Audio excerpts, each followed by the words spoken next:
It is very difficult to claim that the Grand Wizards of the Coast are a serious corporation anymore. They're obviously a far left, radical, extremist organization that happens to make board games. And you can see this with the troll emojis that they're farming every single time they post something on Twitter. Apparently now their primal concern is how to remove stuff from the game, how to sanitize it even further, because you see the game must be absolute shit. I mean, that's why it managed to make its way around the world that everyone knows about, is just how bad and awful it was. But it's okay, because if you keep removing stuff from the game, eventually you will reach perfection.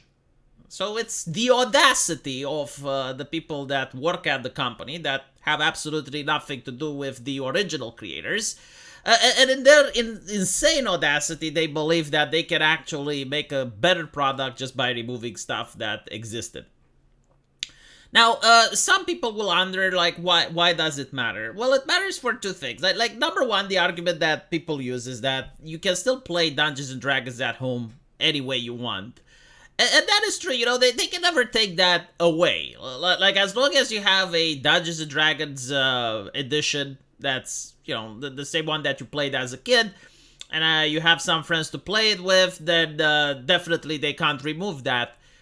Unfortunately, we are moving more towards a online time, you know, like most people have difficulty gathering with friends in real life and playing board games, so most of these games have moved online. And as you get to see, things like Roll20 and things like Dungeons & Dragons wants to make, I think it's like Dungeons & Dragons 1 or something they're calling it.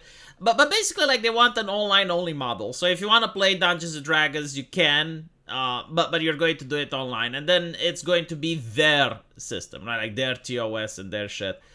But more importantly, you get to see how it affects video games that are inspired from D&D.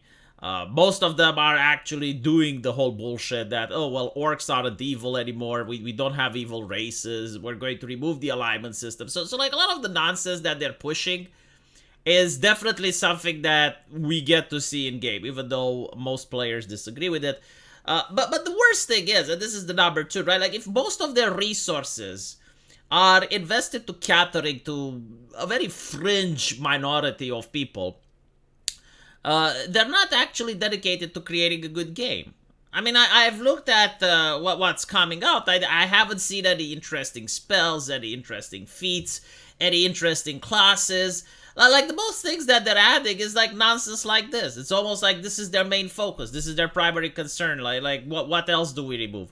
So now, apparently, because they removed the witch from the game, they also want to remove druids and shaman, right? Because the witch is offensive. And again, like, just think about this, right?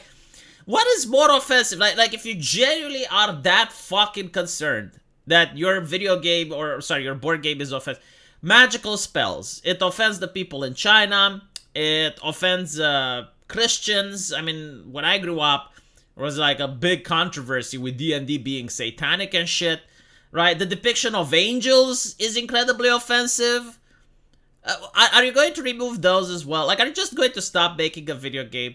But the reality is that it's not offensive to the majority of people. They don't even care about the majority of people, right? Like, they care about, like, their fringe, just absolute niche, bizarre, weird audience, you know, like people that actually LARP as a witch in real life, you know, like the Democrat chica that's like, oh, I'm going to cast a spell on Donald Trump. Like, I remember seeing those articles in the Washington Post.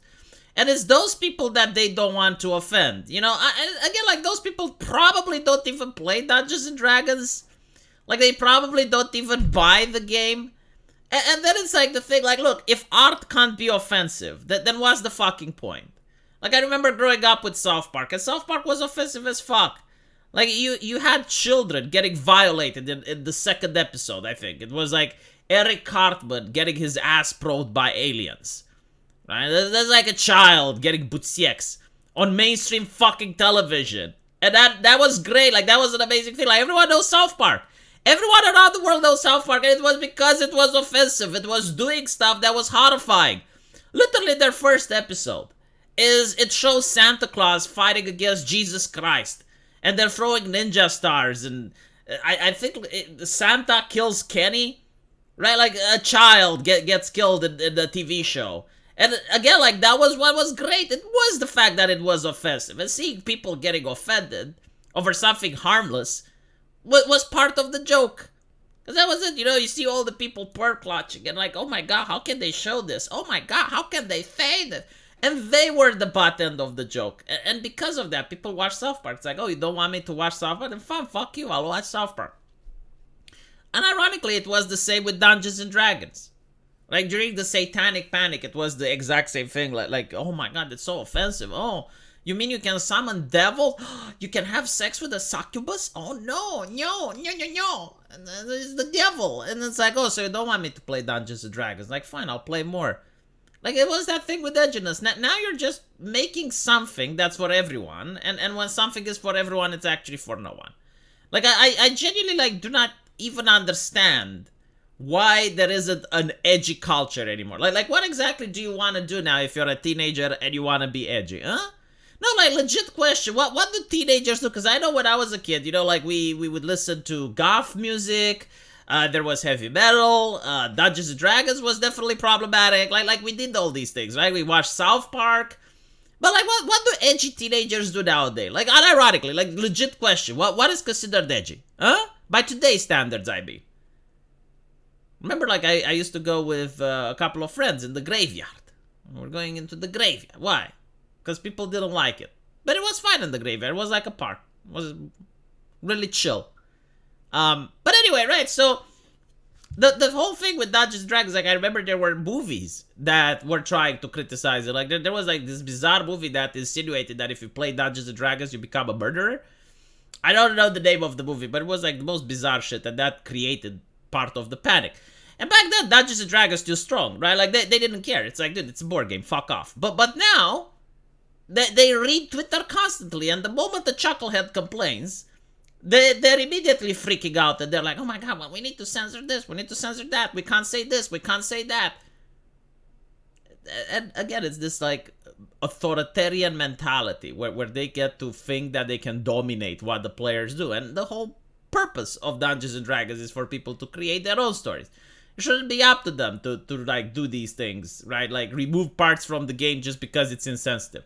Like, sure, you can remove parts from the game if it's for gameplay reason. You can remove parts from the game if, like, for the lore story, like, you want to change it, but not because of real life events. Fuck off. Let me know what you guys think, though, and as usual, I will see you in the comment section. Take care.